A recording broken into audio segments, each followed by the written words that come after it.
كيف توحدت شمال اليمن مع جنوب من قبل الإسلام؟ وكيف صارت اليمن دولة واحدة من شمالها لجنوبها؟ أحاول ألخص لكم بقدر المستطاع. بحثت عن معلومات لحين ما خرجت عيوني بسبب كثر المعلومات المتفرقة.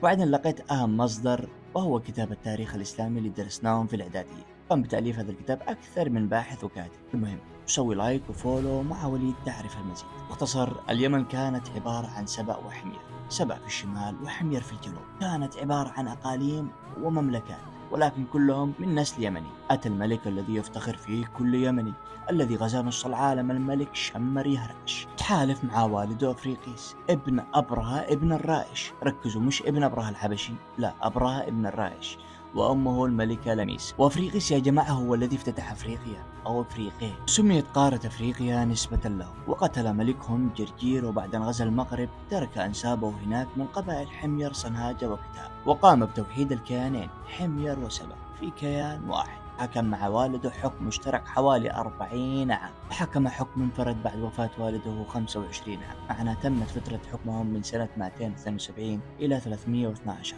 المهم، ومن حينها لقب ابنه شمر يهرعش بملك سبأ. وحضرموت وذريدان ويمنت بعد أن كانت مارب عاصمة جعلت مكانها ظفار كعاصمة. وقام بحملات عديدة لتوحيد اليمن، لأنه كانت بتظهر ثورات بكل الأقاليم، فكان يقمعها ويطفيها ويقوم بتوحيدنا جميعا. لآخر ملوك حمير له الملك ذي نواس، ويقال أنه هو صاحب الأخدود الذي ذكر في القرآن. كان أسفح خلق الله اللي ذكر في النقوش، أنه قتل من شعبه حوالي 40,000 شخص، وكانت ديانته يهودية. قام الأحباش بغزو أرض حمير، وقاموا بقتل الملك وأقياله.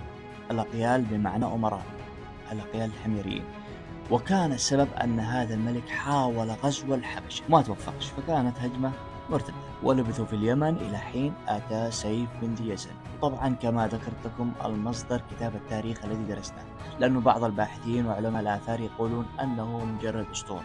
فسواء كان أسطورة أو واقع انتوا خذوا بس الأحداث، لأن الأحداث متسلسلة وصحيحة. استنجد سيف بن ذي يزن بالفوز، وهناك قصة حدثت وتفاصيل لاختصار المقطع هذا قد نذكرها في مقطع آخر. وطردوا الأحباش من اليمن، وحكم سيف بن ذي يزن من قصر غمدان في صنعاء. ولكن كسرى ملك الفرس قال له اسمع، لازم تدفع لي جزية، أنا ساعدتك والحين لازم تدفع لي كل سنة جزية، تتزوج من عندنا من الفرس. قال سيف مقولته الشهيرة: استبدلنا أسيادا بأسياد. وظلت اليمن محتلة تحت الحكم الفارسي. حصلت مشاكل قبلية ومنازعات إلى حين ما اعتنقت القبائل اليمنية الإسلام في القرن السابع الميلادي. أرسل الرسول علي بن أبي طالب لصنعاء، فأسلمت قبيلة همدان بأكملها بيوم واحد. وسجد النبي شكر قائلا: السلام على همدان، السلام على همدان.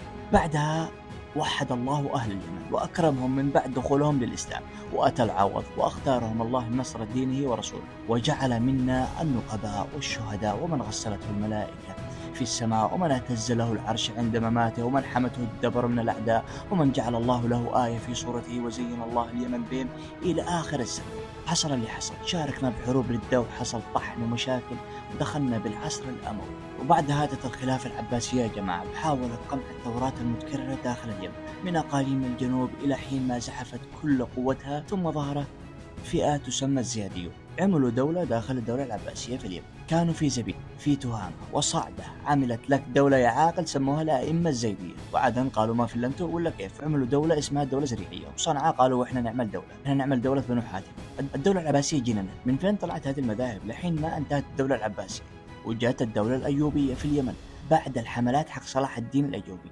فصارت نزاعات سياسية باليمن وحرب وطحن الطحن إلى عهد الملك الحاجب المنصور المشهور في اليمن، ومعروفة قصته إلى حين توفى. وتم تأسيس الدولة الرسولية، واستقل عن الأيوبيين في مصر وملك اليمن من ظفار إلى مكة، وجعل تعز عاصمته، وقام بتثبيت المذهب الشافعي، وحارب الزيدية والإسماعيلية. قال أنها كانت أعظم دولة يمنية عبر التاريخ لليمن، وهي الدولة الرسولية.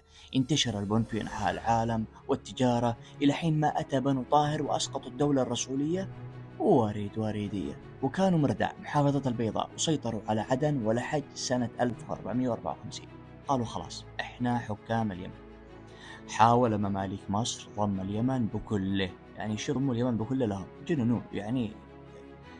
بدأوا يشوفوا صراعات في اليمن، حصلوها غنيمة لحين ما احتل البرتغاليين جزيرة سقطرى سنة 1513. استغل مماليك مصر الفرصة وتعاونوا مع الإمام الزيدي المتوكل يحيى شرف الدين سنة 1517. خرجوا الطاهريين من الشمال وبقى الحكم الطاهري في عدن. قامت الدولة الزيدية، فسيطر العثمانيين بعدها على اليمن لحين اتفاق يحيى حميد الدين عقد اتفاقية مع العثمانيين على الحكم بشمال اليمن إلى سنة 1918.